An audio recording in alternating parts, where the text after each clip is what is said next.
This is Public Occurrences, both foreign and domestic. And now your host, Michael O'Fallon.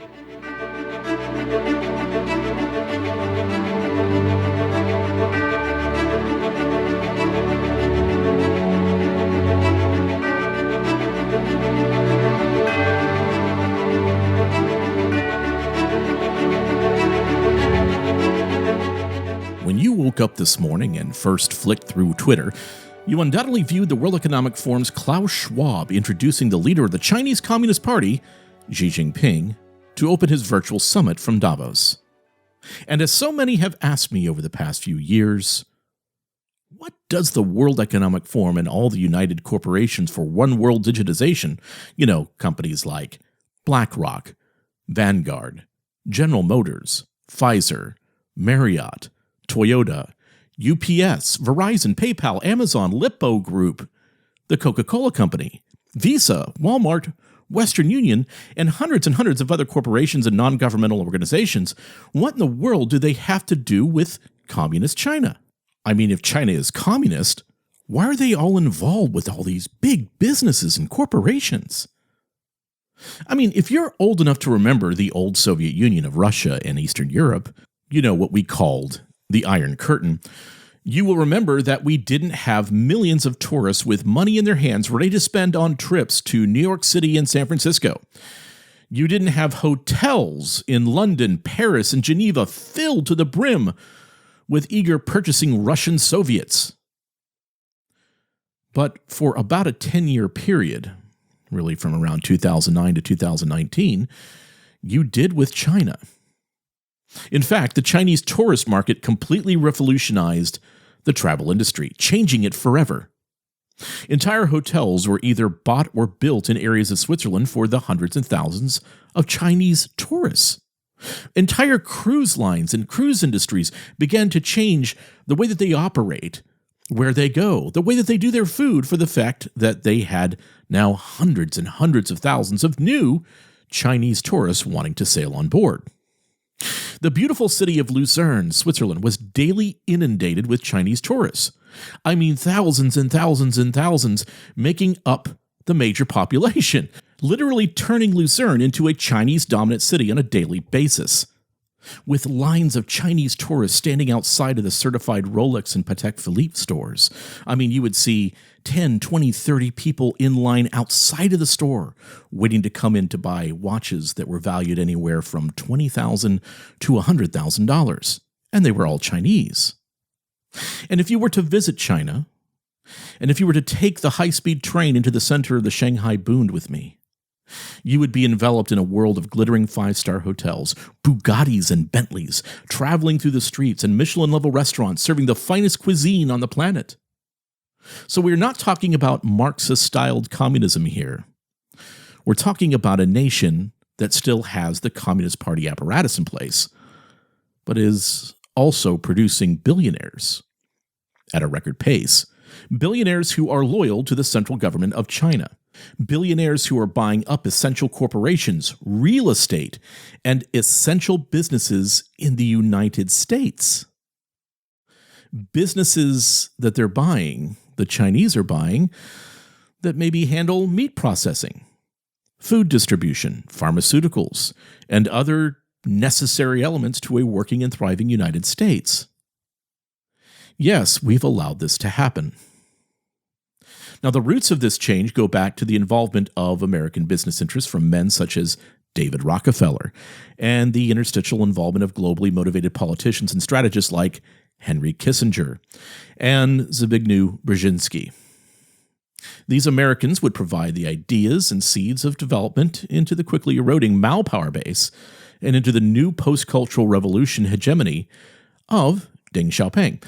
Now, if you remember, Deng Xiaoping would famously say, quote, "I don't care if it's a black cat or a white cat as long as that cat catches mice." So he was a pragmatist.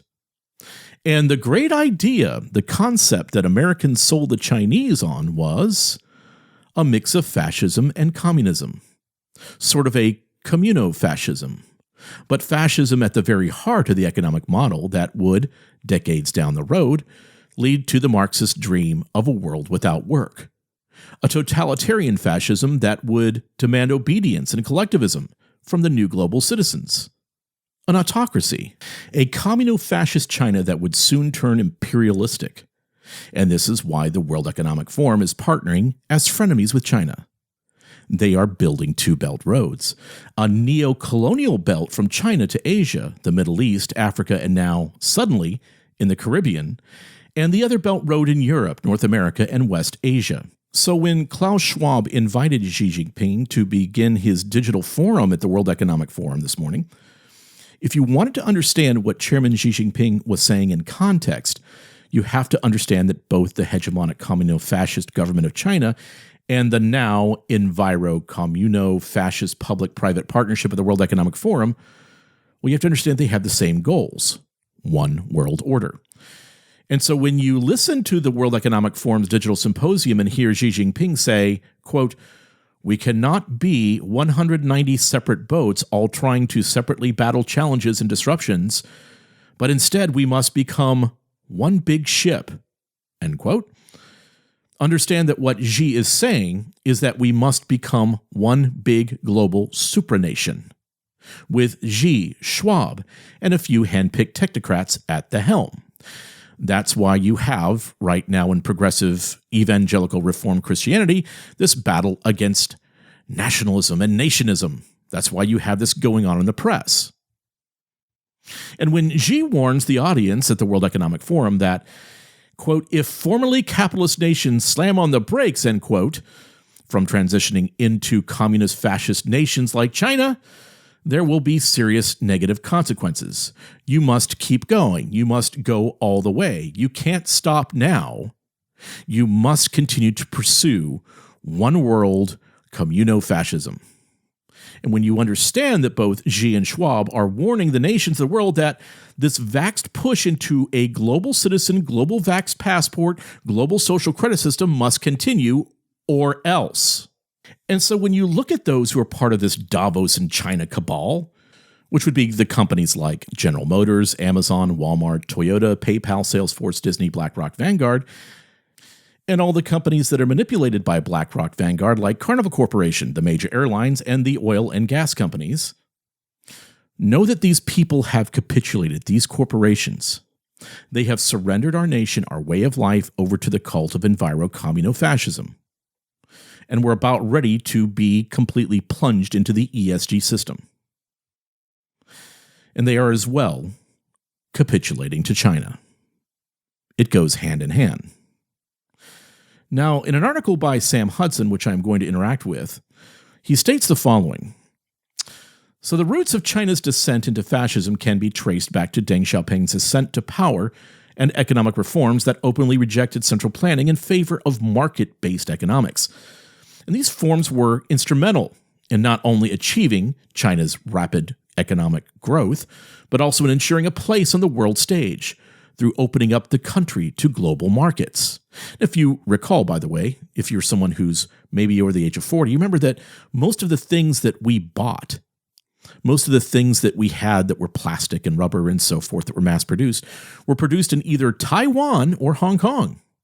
Well, that changed when Deng Xiaoping's revolution took place, along with the Americans that helped him. And so on the surface, these reforms relinquished state power over the economy, but by allowing private enterprise, they laid the foundations for an economy similar to those found in the fascist countries of the 1930s and 40s of Central Europe. Now, as shown by Chinese treatment of billionaire Jack Ma and Alibaba, the Chinese state wields enormous power over businesses to help further cement its grip over the entire population and the businesses that exist within China. A core facet of fascism is the weaponization of capitalism to further the authority and interests of the government. That's why we are moving, folks, to a stakeholder capitalist model. It is not really pure capitalism. It is a weapon that can be wielded against those that it wishes to disfavor. It also can be used as a solve for those that it wishes to favor. Now, as opposed to Soviet-style centrally planned economics, fascists are quite content with the development of private monopolies, let's say, and the conglomeration of private businesses, enriching their owners, as long as it is in the interests of the government to do so. The tolerance of the zaibatsu by the Imperial Japanese militaristic government, and the Nazis' open support of powerful monopolies in Germany, such as Volkswagen, IG Farben, Krupp, pay testament to this. But China's economy is far closer to this form of fascistic weaponized capitalism, tolerating powerful monopolies such as Huawei, as long as they continue to silently pledge to the party, than it is to market-reformed Soviet Union along the lines of, let's say, Gorbachev's perestroika, if you remember that. If Dengism laid the economic roots for the development of Chinese fascism, it is Xi Jinping that allowed it to blossom. So in 1995, Umberto Eco provided one of the most comprehensive definitions of fascism in his essay, Fascism. And so this is the second time that I'll be quoting Umberto Eco in the last two podcasts. But by looking at China's adherence to the properties that were laid out in his essay, we can quickly see that the Chinese government is at heart fascist in a totalitarian form of fascism at that. The first property of fascism, a syncretic cult of tradition, was embraced by Xi Jinping at the start of his rule and has only strengthened since. So President Xi's promotion of traditional Confucianism, blended with socialistic rhetoric, flies in the face of Mao's infamous Cultural Revolution that sought to end traditionalist thinking and values in China and shows a clear departure from the authoritarian system of socialism and Marxism, more in a Gramscian sense, as imposed by Mao. So understand that Xi also understands that that old system did not work and was destructive. Wouldn't it be great to use that system against your enemies, ideologically? But much like the myth of Italy or the Aryanist myth of Germany, this cult of tradition reforges China's national myth to hark back to a mythic, great imperial past. So before Xi, China's myth was characterized by a common revolutionary narrative that celebrated the triumph of the worker and the peasant over the systems of capitalistic oppression. This national myth has since become irrelevant, really. It's been discarded, and it's unrelatable to many, as China's middle class has burgeoned, forcing a transition to a new one. In fact, appealing to a frustrated middle class is Eco's sixth property of fascism. So, very similar to Japanese ultranationalism, Chinese fascism itself endangers feelings of frustration in an otherwise content middle class by weaving an element of political humiliation into its own myth that it seeks to then solve. Like Japan's Asia for Asians myth, the new national myth proposes that China's historical greatness was unjustly undermined by the imperialist slights of European powers through China's century of humiliation, and that expansionist and imperialist foreign policy is justified by righting historical wrongs. So in many ways, what China is doing now is global social justice against the West. In the eyes of the Chinese fascist, until all these historical wrongs are righted, China's humiliation continues, and national rejuvenation, Xi Jinping's ultimate goal, cannot be achieved. The framework explains China's eagerness to reclaim and integrate historical core territories such as Hong Kong and Taiwan, with disregard for international ramifications. So in China, disagreement with the government and the national myth becomes treasonous by virtue of extending the century of humiliation, yet another property of Eco's definition. And so protesters in Hong Kong were smeared by people like Ronnie Chan and others as CIA moles by much of the Chinese media because, in their eyes, rejecting the government only continues China's humiliation by the West. And therefore, there is no reason why a Chinese citizen will reject the government unless they are disloyal. This is all built on vengeance.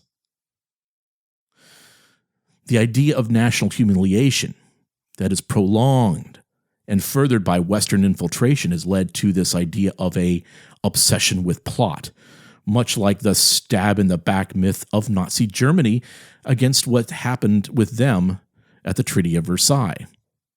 So this vengeance concept has led to a surge in statist jurists who support an expansive view of state authority in China that prioritizes stability of the Chinese nation above all else. For external threats cannot be properly defended against otherwise. And the Chinese statists have been heavily influenced by the work of Carl Schmitt, who was Hitler's crown jurist, who articulated very similar views that sought to defend against a supposed plot against the German state and people. So this has justified dystopian surveillance infrastructure and methods in China, such as the social credit system. And this is in addition to the ongoing persecution and genocide of minorities such as the Uyghurs. So, in the eyes of the Chinese, national security must be prioritized above all else. So, pulling back the red veneer of China's government lays bare a dark reality. The world's second superpower is a totalitarian fascist one. We can no longer treat China as a remnant of the Cold War, the Soviet Union that could have been. The policy of Chinese national rejuvenation is setting China on a collision course between America and itself. Because the goals of the Chinese government cannot be achieved without significant concessions that would significantly diminish America's global standing. America may pursue its own imperial agenda, but it is certainly the preferable superpower to China, given its somewhat flawed yet broadly democratic institutions, almost like the Napoleonic Code. Now, my former client Ronnie Chan would talk about Thucydides' trap and how we are on an inevitable road to war, unless we, of course, equalize things behind the scenes. But war is not an inevitability, and fascist domination can still be countered. After all, America still, to some extent in terms of equipment, overshadows China when it comes to global power in terms of military strength. But now, through this whole idea of vengeance and this idea, of course, of national rejuvenation on the part of China, seeking, if you will, reparations for wrongs in the past, maybe now you can start to understand what happened in Afghanistan and why we left billions of dollars of equipment behind for the Afghanis. But that military that we have in the United States, which is now replete with dancing female soldiers and effeminate security force operators, does face a challenge from what now is a steroidal male Chinese army. But we can't continue to delude ourselves that China is somehow an amicable business partner in pursuit of mutual benefit. The current Chinese government has the same mentality of the Nazi Party and Adolf Hitler of the 1930s. They want vengeance against the West. They feel as if they were slighted by the West for over 100 years. And they will build and invade, both digitally and physically, to dominate the world. Their Chinese rejuvenation comes only through the disrupting and dismantling of America. I'm Michael O'Fallon, and this has been Public Occurrences, both foreign and domestic.